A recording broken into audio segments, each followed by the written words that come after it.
ನಮಸ್ಕಾರ. ರಿವ್ಯೂ ಚಾನೆಲ್ಗೆ ಸ್ವಾಗತ. ನಾನು ಸೌಖ್ಯ ಗಾಂವ್ಕರ್. ಕರ್ನಾಟಕ ಅಬಕಾರಿ ಹಗರಣಕ್ಕೆ ಸಂಬಂಧಪಟ್ಟಂತೆ ಇಡಿ ಎಂಟ್ರಿ, ಇಡಿಗೆ ಸ್ಫೋಟಕ ದಾಖಲೆ.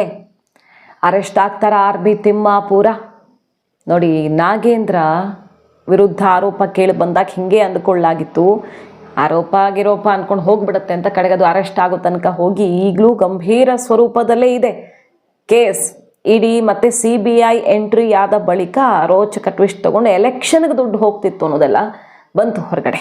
ಈಗ ನೋಡಿ, ಅಬಕಾರಿ ಸ್ಕ್ಯಾಮ್ ಅಸ್ಸಾಂಗೆ ಡೈವರ್ಟ್ ಆಗ್ತಿತ್ತ. ಅಸ್ಸಾಂ ಚುನಾವಣೆಗೆ ಕರ್ನಾಟಕದ ದುಡ್ಡ ಇಡಿ ಎಂಟ್ರಿ ಖಚಿತವಾಗ್ತಾ ಇದ್ದ ಹಾಗೆ ಈಗ ಕೈಪಾಳ್ಯದಲ್ಲಿ ಢಾವಾ ಶುರುವಾಗಿದೆ. ಮತ್ತೊಂದು ಸ್ಫೋಟಕ ಆಡಿಯೋ ಈಗ ಬೆಚ್ಚಿ ಬೀಳಿಸ್ತಾ ಇದೆ ಸರ್ಕಾರವನ್ನು. ಡೀಟೇಲ್ಸ್ ಇಡ್ತಾ ಹೋಗ್ತೀವಿ. ಮಿಸ್ ಮಾಡಿದ್ರೆ ನಮ್ಮ ಚಾನಲ್ನ ಸಬ್ಸ್ಕ್ರೈಬ್ ಮಾಡಿ, ನಿಮ್ಮ ಅಭಿಪ್ರಾಯ ಕಮೆಂಟ್ ಮಾಡಿ ತಿಳಿಸಿ. ವೀಕ್ಷಕರೇ, ಆರ್.ಬಿ. ತಿಮ್ಮಾಪುರ ಅವರ ವಿರುದ್ಧ ಆರೋಪ ಕೇಳಿಬಂತು. ಅಂದರೆ ಆಡಿಯೋದಲ್ಲಿ ಅವರ ಮತ್ತು ಅವರ ಮಗನ ಹೆಸರು ಬಂತು. ಅರೆ, CM ಹೆಸರು ಹೇಳ್ತಾರೆ, CMಗೂ ಹೋಗುತ್ತೆ ಅಂತ ಹೇಳ್ಬಿಡ್ತಾರೆ. ಯಾರಾದರೂ ಹೇಳಿಬಿಟ್ರೆ ಅದು ಆರೋಪ ಆಗುತ್ತಾ? ನಿಮ್ಮ ಮೇಲೂ ಆರೋಪ ಬರ್ಬೋದು, ನೀವು ತಪ್ಪು ಮಾಡಿದಿರಿ ಅಂತ ಆಗುತ್ತಾ? ನಾನು ತಪ್ಪೇ ಮಾಡಿಲ್ಲ, CM ಏನೂ ಕೇಳೇ ಇಲ್ಲ ಅಂತ ಹೇಳಿದ್ರು ಸಚಿವರು. ಹಿಂದೆಯೂ ಇಂಥದ್ದೇ ಒಂದು ಗಂಭೀರ ಸ್ವರೂಪದ ಆರೋಪ ಬಂದಿತ್ತು. ಸ್ವತಃ ಮೋದಿ ಅವರು ಈ ವಿಚಾರ ಪ್ರಸ್ತಾಪ ಮಾಡಿದ್ರು. ಮಹಾರಾಷ್ಟ್ರ ಚುನಾವಣೆಗೆ ಎಷ್ಟು ಕೋಟಿ ದುಡ್ಡು ಹೋಗಿದೆ ಕರ್ನಾಟಕದಿಂದ ಅನ್ನುವ ವಿಷಯ ಬಂದಿತ್ತು. ಅದು ಸ್ವತಃ ಈ ದೇಶದ ಪ್ರಧಾನಿ ಪ್ರಸ್ತಾಪ ಮಾಡ್ತಾರೆ ಅಂದರೆ ಎಷ್ಟು ಗಂಭೀರ ಸ್ವರೂಪಕ್ಕೆ ಹೋಗಿತ್ತು ಅನ್ನೋದನ್ನು ನೆನಪು ಮಾಡ್ಕೊಳ್ಬೋದು. ಈಗ ಅಸ್ಸಾಂ ಚುನಾವಣೆಗೆ ಹೋಗಿದೆಯಾ ಹಾಗಾದರೆ ರಾಜ್ಯದ 2,000ಕ್ಕೂ ಅಧಿಕ ಕೋಟಿ ಹಣ, ಓವರಾಲ್ ಎಲ್ಲ ಸೇರಿ 3,700 ಕೋಟಿ ಅಂತ ಆರೋಪ ಕೇಳಿ ಬರ್ತಿರೋದು. ಅದರಲ್ಲಿ ಅಸ್ಸಾಂಗೆ 2,500 ಕೋಟಿ ಹಣ ಹೋಗಿದೆಯಾ ನೋಡಿ. ಈಗ ಇಡಿಗೆ ದಾಖಲೆಗಳನ್ನು ಕಳಿಸ್ಕೊಡ್ಲಾಗ್ತಿದೆ.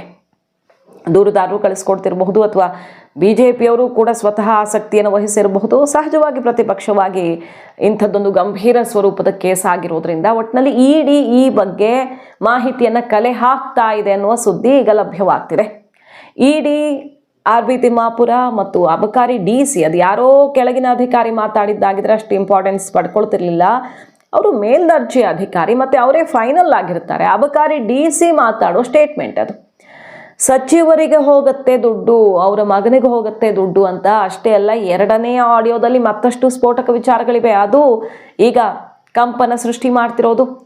ಲಕ್ಷ್ಮೀನಾರಾಯಣ, ದೂರುದಾರ ಲಕ್ಷ್ಮೀನಾರಾಯಣ ಅವರು ಈಗ ಹೇಳ್ತಿರೋದೇನಪ್ಪ ಅಂತ ಕೇಳಿದ್ರೆ, ಮೀಡಿಯಾಗಳ ಎದುರು ಓಪನ್ ಆಗಿ ಸಚಿವರಿಗೆ ಕಾಲ್ ಮಾಡಿಕೊಡ್ತೀನಿ ಅನ್ನೋ ತನಕನೂ ಮಾತು ಹೋಗಿತ್ತು.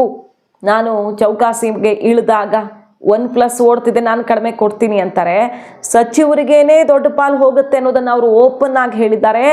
ನೀವೇ ಬೇಕಾದ್ರೆ ಮಾತಾಡಿ ಅನ್ನೋ ತನಕನೂ ಹೋಗಿದೆ. ಸಚಿವರದ್ದು ಪಾತ್ರ ಇದೆ ಅನ್ನೋದಕ್ಕೆ, ಅವ್ರ ಮಗನ ಬಗ್ಗೆ ನನಗೆ ಖಚಿತತೆ ಇಲ್ಲ, ಬಟ್ ಸಚಿವರ ಇನ್ವಾಲ್ವ್ಮೆಂಟ್ ಇದೆ ಅನ್ನೋದಕ್ಕೆ ನನ್ನ ಹತ್ರ ಎಲ್ಲ ದಾಖಲೆಗಳಿವೆ, ಯಾವುದೇ ಬಗ್ಗೆ ಇನ್ವೆಸ್ಟಿಗೇಷನ್ಗೆ ನನ್ನನ್ನು ಒಳಪಡಿಸಿ ಅಂತಿದ್ದಾರೆ ಆರ್.ಬಿ. ತಿಮ್ಮಾಪುರ ಅವರ ವಿರುದ್ಧ ಲಕ್ಷ್ಮೀನಾರಾಯಣ ಈ ಕೇಸ್ನ ದೂರುದಾರ. Big bomb ಸಿಡಿಸಿರೋದೀಗ. ಯಾಕಂದರೆ ಲಕ್ಷ್ಮೀನಾರಾಯಣಗೂ ಒಂದಿಷ್ಟು ಸಂಕಷ್ಟ ಎದುರಾಗುತ್ತೆ. ಇಡಿ ಎಂಟ್ರಿ ಆದರೆ ಹಂಗೆ ಕ್ಯಾಶ್ ಎಲ್ಲ ಅಷ್ಟೆಲ್ಲ ತೊಗೊಂಡು ಬರೋ ಹಾಗಿಲ್ಲ. ಇವರು 25 ಲಕ್ಷ ಕ್ಯಾಶ್ ತಂದು ಸಿಕ್ಕಾಕೊಂಡಿದ್ದಾರೆ. ಅಂದರೆ 25 ಲಕ್ಷ ದುಡ್ಡನ್ನು ಅಂದರೆ ನಗದು ರೂಪದಲ್ಲಿ ತರೋಕೆ ಅವಕಾಶ ಇಲ್ಲ. ಸೊ ಇವ್ರ ಕುತ್ತಿಗೆಗೂ ಬರುತ್ತೆ. ಅವ್ರು ರೆಡಿ ಇದ್ದಾರೆ. ಆಯಿತು, ಈಗ ಅನಿವಾರ್ಯವಾಗಿ ನಮ್ಮನ್ನು ಜೀವ ತೆಗೆಯೋ ರೀತಿಯಲ್ಲಿ ಎಷ್ಟೆಷ್ಟೆಲ್ಲ ಸುಳ್ಳು ಕೇಸ್ ಹಾಕೋಕ್ಕೂ ಮುಂದಾಗ್ತಾರೆ. ಮಂತ್ಲಿ ಇಂತಿಷ್ಟು ಕೊಡದೆ ಹೋದರೆ ನಮ್ಮನ್ನು ಬುಕ್ ಮಾಡ್ತಾರೆ, ಲೈಸೆನ್ಸ್ಗೆ ಹಿಂಗೆಲ್ಲ ಟಾರ್ಚರ್ ಕೊಡ್ತಾರೆ. ಹಾಗಾಗಿ ಈ ಕೇಸ್ ರೆಡ್ ಹ್ಯಾಂಡಾಗಿ ಹಿಡಿಬೇಕು ಅಂತ ಅನಿವಾರ್ಯವಾಗಿ ಮಾಡಬೇಕಾಯ್ತು ಅನ್ನೋ ರೀತಿಯಲ್ಲಿ ಅವರದ್ದು. ನಾನು ಎದುರಿಸೋಕೆ ರೆಡಿ ಇದ್ದೀನಿ ಅಂತ. ಸೊ ಅವರು ತಾನೂ ಇನ್ವೆಸ್ಟಿಗೇಷನ್ಗೆ ಒಳಗಾಗ್ತೀನಿ, ಸಚಿವರದ್ದೇ ಇನ್ವಾಲ್ವ್ಮೆಂಟ್ಗೆ ತನ್ನ ಹತ್ರ ಸಾಕ್ಷಿ ಇದೆ ಅಂತ ಲಕ್ಷ್ಮೀನಾರಾಯಣ ಅವರು ಬಾಂಬ್ ಸಿಡಿಸಿದ್ದಾರೆ. ಇನ್ನೊಂದು ಆಡಿಯೋದಲ್ಲಿ ಏನಿದೆ ಕೇಳಿಸ್ಕೊಳ್ಳಿ. ಅವರೆಲ್ಲ ಹೇಳ್ತಾರೆ 1 ಕೋಟಿ ಎಷ್ಟು ನಡೀತಿದೆ ಈಗ ನೀವು ಎಷ್ಟು ಕೊಡಿ ಅನ್ನೋದ್ರ ಬಗ್ಗೆ ಎಲ್ಲ ಪ್ರಸ್ತಾಪ ಮಾಡ್ತಾರೆ. ದೊಡ್ಡ ಪಾಲು ಮಂತ್ರಿಗೆ ಹೋಗುತ್ತೆ, ಆರ್.ಬಿ. ತಿಮ್ಮಾಪುರ ಸಾಹೇಬ್ರಿಗೆ ಅನ್ನೋದು ಅಲ್ಲಿ ಬರುತ್ತೆ. ಅಂದರೆ ಸಚಿವರ ಮೂಲಕ ಮಾತಾಡಿ ನೋಡಿ ಅನ್ನೋವಾಗ ಸಾಹೇಬ್ರಿಗೆ ದೊಡ್ಡ ಪಾಲು ಹೋಗುತ್ತೆ ಇದರಲ್ಲಿ ಅಂತ ಓಪನ್ ಆಗಿ ಹೇಳ್ತಾರೆ. ಮತ್ತು ಇದು DC ಮಾತಾಡಿರೋದು ಅಂತಲೂ ಆಡಿಯೋ ಕೇಳಿ ಬರ್ತಿರೋದು. ಅದನ್ನು ಇನ್ವೆಸ್ಟಿಗೇಷನ್ ಒಳಪಡಿಸ್ತಾರೆ. FSLಗೆ ಕಳಿಸಲಾಗ್ತಿದೆ ಆಡಿಯೋ ಸ್ಯಾಂಪಲ್ನ. ಈ ಅಬಕಾರಿ DC ಎದ್ದು ಎನ್ನಲಾದ ಆಡಿಯೋ ಮತ್ತು ದೂರದಾರನ ಆಡಿಯೋ FSLಲ್ಲಿ ಮ್ಯಾಚ್ ಆಗಿಬಿಟ್ರೆ ಇದು ಗಂಭೀರ ಸ್ವರೂಪಕ್ಕೇನೆ ಹೋಗುತ್ತೆ. ಯಾಕಂದರೆ DC ಓಪನ್ ಆಗಿ ಅವರೇ ಸ್ಟೇಟ್ಮೆಂಟನ್ನು ಕೊಟ್ಟಿರೋದ್ರಿಂದ ಅದ್ರ ಬಗ್ಗೆ ಸ್ಪಷ್ಟನೆ ಇನ್ವೆಸ್ಟಿಗೇಷನಲ್ಲಿ ಆಗುತ್ತೆ. ಎಷ್ಟು ಹೋಗಿದೆ, ಏನು ಹೋಗಿದೆ ಅನ್ನೋದ್ರ ಬಗ್ಗೆ ಮಾಹಿತಿಯನ್ನು ಹೊರ ಹಾಕಿಬಿಟ್ರೆ ಸಚಿವರನ್ನು ಬಂಧಿಸುವ ತನಕವೂ ಈ ಕೇಸ್ ಹೋಗುತ್ತೆ. ಆರ್.ಬಿ. ತಿಮ್ಮಾಪುರ ಅವರ ಮೊಬೈಲ್ ವಶಕ್ಕೆ ಪಡೆಯೋ ಸಾಧ್ಯತೆ ಕೂಡ ಇರುತ್ತೆ. ಸೊ ಆರ್ ಬಿ ತಿಮ್ಮಾಪುರ ಮತ್ತು ಸರ್ಕಾರ ಏನೇ ಹೇಳ್ತಿರಬಹುದು, ಈಗ ಈ ಕೇಸ್ ಗಂಭೀರ ಸ್ವರೂಪದ್ದಾಗ್ತಿದೆ. ಇಡಿ ಮಾಹಿತಿಯನ್ನು ಕಲೆ ಹಾಕ್ತಿರೋದು ಯಾಕೆ ಹಂಗಾದ್ರೆ, ಇದು 1-2 ಕೋಟಿ ಅಲ್ಲ, 100 ಕೋಟಿದು ಅಲ್ಲ, 1000 ಕೋಟಿಯ ಹಗರಣ. ನೋಡಿ, ಈಗ ಕೇಳಿ ಬರ್ತಿರೋದೇನಪ್ಪ ಅಂತ ಕೇಳಿದ್ರೆ, BJPಯು ಸಾಕ್ಷಿ ಇದೆ, ಇದ್ರ ಬಗ್ಗೆ ನಾವು ಏನು ತನಿಖೆ ಶುರುವಾಗುತ್ತೋ ಅಲ್ಲಿ ಕೊಡ್ತೀವಿ ಅಂತಿದ್ದಾರೆ. ಮದ್ಯದ ಅಂಗಡಿಗಳಿಂದ ಮಂತ್ಲಿ ಮನಿ ಅಂತ ದುಡ್ಡು ಕಲೆಕ್ಟ್ ಮಾಡ್ತಿದ್ಯಂತೆ ಸರ್ಕಾರ. ಮಂತ್ಲಿ ಮನಿ ಹೆಸರಲ್ಲಿ ಅಂದ್ರೆ BJP ಹೇಳ್ತಿರೋದಿದು, ಮಂತ್ಲಿ ಮನಿ ಹೆಸರಲ್ಲಿ ಬಲವಂತ ವಸೂಲಿದಂತೆ ಬರೋಬ್ಬರಿ 2,500 ಕೋಟಿ ರೂಪಾಯಿ ಬೃಹತ್ ಹಗರಣ ಸರ್ಕಾರದಲ್ಲಿ ಸಂಬಂಧಪಟ್ಟವರೇ ಮಾಡ್ತಿದ್ದಾರೆ ಅಂತ BJP ಬಿಗ್ ಬಾಂಬ್ ಸಿಡಿಸಿದೆ.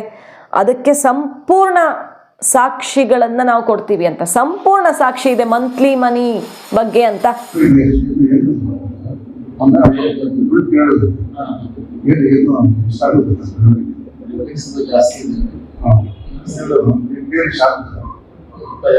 ಅಲ್ಲಿ ನೀವು ಏನಾದ್ರು ಮಾಡ್ಸಕ್ಕಾಗತ್ತಾ?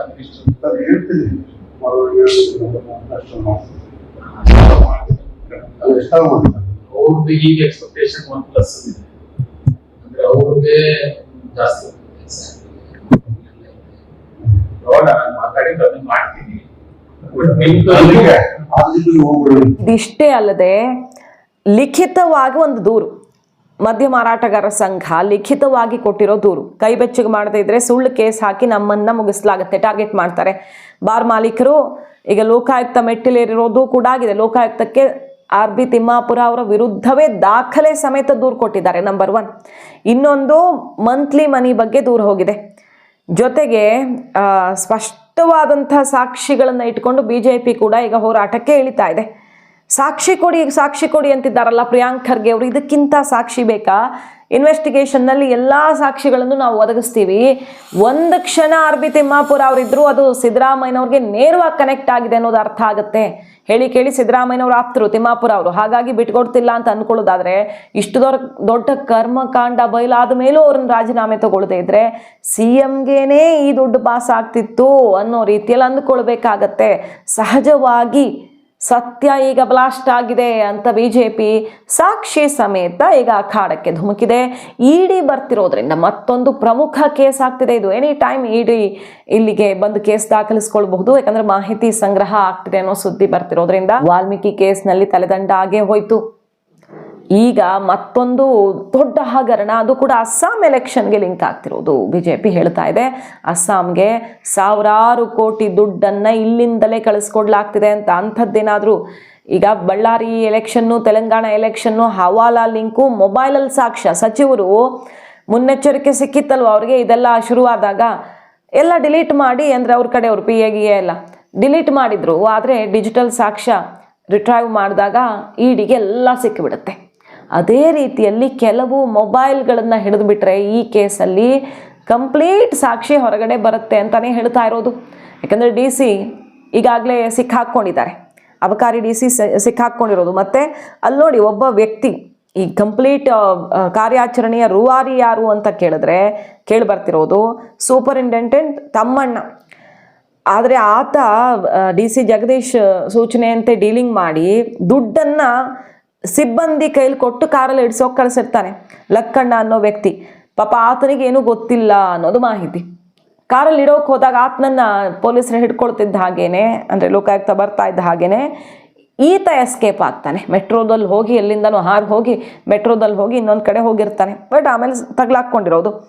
ಸೊ ಈಗ ಗೊತ್ತಾಗ್ತಿರೋದೇನು, ಇಲ್ಲಿ ದೊಡ್ಡ ಮಟ್ಟದಲ್ಲಿ ಮಂತ್ರಿಯ ಮೂಲಕವೇ ಎಲ್ಲ ಡೀಲಿಂಗ್ಗೆ ಅಧಿಕಾರಿಗಳ ಮೂಲಕ ಆಗ್ತಿತ್ತು ಪ್ಲ್ಯಾನ್ ಅಂತ ಆರೋಪ. ಲಕ್ಷ್ಮೀನಾರಾಯಣ ಅವರು ಅಷ್ಟಕ್ಕೂ ದಾಖಲೆ ಕೊಡ್ತೀನಿ, ನಾನು ಯಾವುದೇ ಹಂತಕ್ಕೆ ನನಗೆ ತೊಂದರೆ ಆಗುತ್ತೆ ಇನ್ವೆಸ್ಟಿಗೇಷನ್ಗೂ ಅಂದರೂ ನಾನು ರೆಡಿ ಅಂತ ಅವ್ರು ಹೇಳ್ತಿದ್ದಾರೆ. ಎಲ್ಲದಕ್ಕೂ ದಾಖಲೆ ಕೊಡ್ತೀನಿ ಅಂತ. ಮೊದಲನೇದಾಗಿ ಅಬಕಾರಿ ಇಲಾಖೆಗೆ ಟಾರ್ಗೆಟ್ ಫಿಕ್ಸ್ ಮಾಡಿ 1 ಲೀಟ್ರ್ ಸೇಲ್ ಆಗ್ತಿದ್ದಲ್ಲಿ 10 ಲೀಟ್ರ್ ಸೇಲ್ ಮಾಡಬೇಕು ಅಂತ, ಬೊಕ್ಕಸ ತುಂಬಿಸೋದಕ್ಕೆ, ಈ ಗ್ಯಾರಂಟಿ ಹೊರೆಯನ್ನು ಹೇಗಾದರೂ ಸರಿದೂಗಿಸೋದಕ್ಕೆ ಅಬಕಾರಿ ಇಲಾಖೆಯ ಜೀವ ಹಿಂಡಿತು ಸರ್ಕಾರ ಅಂತ ದೊಡ್ಡ ಪ್ರೊಟೆಸ್ಟೇ ಆಗಿತ್ತು.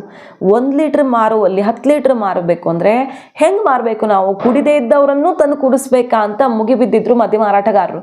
ಸೊ ಮದ್ಯ ಮಾರಾಟ ಹೆಚ್ಚಿಸಿ ಹೇಗಾದರೂ ಮಾಡಿ ಸರ್ಕಾರ ನಡೆಸಬೇಕು ಅಂತ ಇವರು ದೇಶದ, ಅಂದರೆ ರಾಜ್ಯದ ಜನರನ್ನು, ಯುವಕರನ್ನ ಈ ರೀತಿ ಹಾಳುಬಾವಿಗೆ ತಲುಪ್ತಿದ್ದಾರೆ ಅನ್ನೋ ಆಕ್ರೋಶ ಒಂದು ಕಡೆ ಸಿಡಿದಿದೆ. ಮತ್ತೊಂದು ಕಡೆ ಅಫಿಷಿಯಲಿ ಟಾರ್ಗೆಟ್ ರೀಚ್ ಆಗಿ ದುಡ್ಡು ಮಾಡೋದ್ರ ಜೊತೆಗೆ ಸರ್ಕಾರಕ್ಕೆ ಹೋಗೋದ್ರ ಜೊತೆಗೆ ಭ್ರಷ್ಟಾಚಾರದಲ್ಲಿ ಸಚಿವರು ಮತ್ತು ದೊಡ್ಡವರ ಪಾತ್ರ ನೇರವಾಗಿದೆ ಇಲ್ಲಿ ಅಂತ ಈಗ ಸಾಕ್ಷಿಗಳನ್ನು ಇಡ್ತಾ ಇರೋದು BJP. ಈ ಸೆಷನ್ ಶುರು ಆಗ್ತಿದೆ, ಸೆಷನ್ನಲ್ಲಿಯೇ ದಾಖಲೆ ರಿಲೀಸ್ಗೆ ಪ್ಲಾನ್ ಈಗ ರೆಡಿ ಆಗಿದೆ BJPಯಿಂದ. ಮತ್ತು ED ಎಂಟ್ರಿ ಆಗಿಬಿಟ್ರೆ ತಿಮ್ಮಾಪುರ ಅರೆಸ್ಟ್ ಆಗ್ತಾರೆ ಅನ್ನುವಂಥ ಚರ್ಚೆ ಜೋರಾಗಿರೋದು. ಎನಿ ಟೈಮ್ RB ತಿಮ್ಮಾಪುರ ಮತ್ತು DCಗೆ ಲಿಂಕ್, ಈ ಡೀಲ್ನಲ್ಲಿ ಒಂದು ಸಣ್ಣ ಸುಳಿವು ಸಿಕ್ಕಿದ್ರೂ ಕೂಡ ಅರೆಸ್ಟ್ ಆಗೋ ಸಾಧ್ಯತೆ ಇರುತ್ತೆ. ಯಾಕಂದರೆ DCನೇ ಓಪನ್ ಆಗಿ ಹೇಳಿದ್ದಾರೆ ಈ ಆಡಿಯೋದಲ್ಲಿ, ಅದು ಅವರದ್ದೇ ಆಡಿಯೋ ಅನ್ನೋದು ಈಗ FSL ಅಲ್ಲಿ ಖಚಿತ ಆಗಿಬಿಟ್ರೆ ತಿಮ್ಮಾಪುರಗೆ ಸಂಕಷ್ಟ ಕಟ್ಟಿಟ್ಟ ಬುತ್ತಿ.